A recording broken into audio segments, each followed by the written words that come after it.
మాజీ మంత్రి హరీష్ రావు రప్పా ఫ్లెక్సీలతో షో చేస్తే భయపడేవారు ఎవరూ లేరని రాష్ట్ర రెవెన్యూ శాఖ మంత్రి పొంగులేటి శ్రీనివాసరెడ్డి స్పష్టం చేశారు. కాళేశ్వరం ప్రాజెక్టులో చేసిన పాపాలు బయటపడడం ఉండడంతో ఆ అంశాన్ని పక్కదారి పట్టించేందుకే బనకచర్ల ప్రాజెక్టుపై హరీష్ రావు రప్పా ఫ్లెక్సీలతో షో చేశారని ఎద్దేవా చేశారు. బనకచర్ల పాపం బీఆర్ఎస్ దేనని, ఆ ప్రాజెక్టుకు 2016లో అప్పటి బీఆర్ఎస్ ప్రభుత్వం జీవో ఇచ్చిందని పొంగులేటి గుర్తు చేశారు.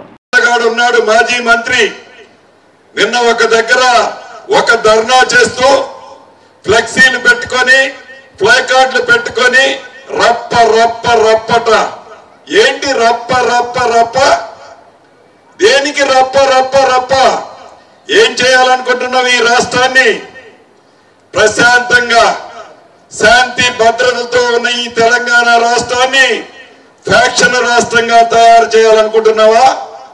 ఏంది నీ అసలు ఉద్దేశం?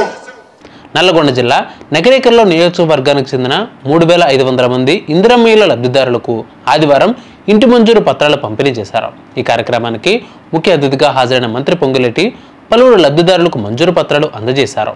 ఈ సందర్భంగా జరిగిన బహిరంగ సభలో పొంగులేటి మాట్లాడుతూ కాళేశ్వరం ప్రాజెక్టులో చేసిన పాపాలు బయటపడుతూ ఉండడంతో ఆ అంశాన్ని పక్కదారి పట్టించేలా బనకచర్ల ప్రాజెక్టుపై హరీష్ రావు రప్పా ఫ్లెక్సీలతో షో చేస్తే భయపడేవారు ఎవరూ లేరని ఎద్దేవా చేశారు. కాంగ్రెస్ అధికారంలో ఉన్నప్పుడు ప్రారంభించిన ప్రాజెక్టులను పూర్తి చేస్తే కమిషన్లు రావనే బీఆర్ఎస్ ఆధ్వర్యంలో కాళేశ్వరం కట్టారని పొంగులేటి ఆరోపించారు. డబుల్ బెడ్రూమ్ ఇల్లు అంటూ ప్రచార ఆర్భాటంతో సరిపెట్టిన బీఆర్ఎస్ సింగిల్ బెడ్రూమ్ ఇల్లు కూడా కట్టించలేదని విమర్శించారు. తల తాకట్టు పెట్టిన ఇందిరమ్మ ఇళ్లను కట్టిస్తామని పొంగులేటి పేర్కొన్నారు.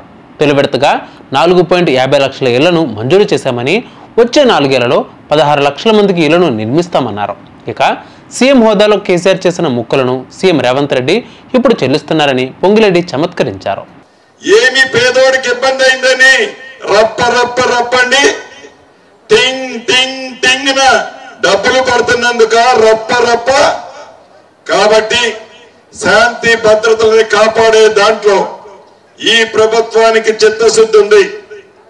ఎవరైనా శాంతి భద్రతలను విఘాతం కలిగిస్తే ప్రజలే వాళ్ళకి బుద్ధి చెప్తారు. గతంలో చెప్పారు, మళ్ళీ చెప్తారు.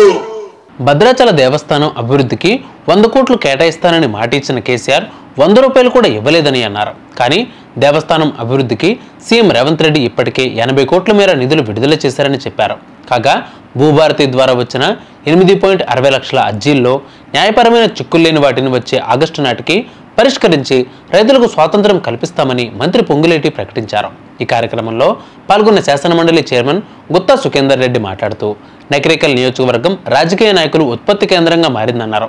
భువనగిరి ఎంపీ చామల కిరణ్ కుమార్ రెడ్డి, ఎమ్మెల్యేలు, కాంగ్రెస్ నేతలు ఈ సభలో పాల్గొన్నారు.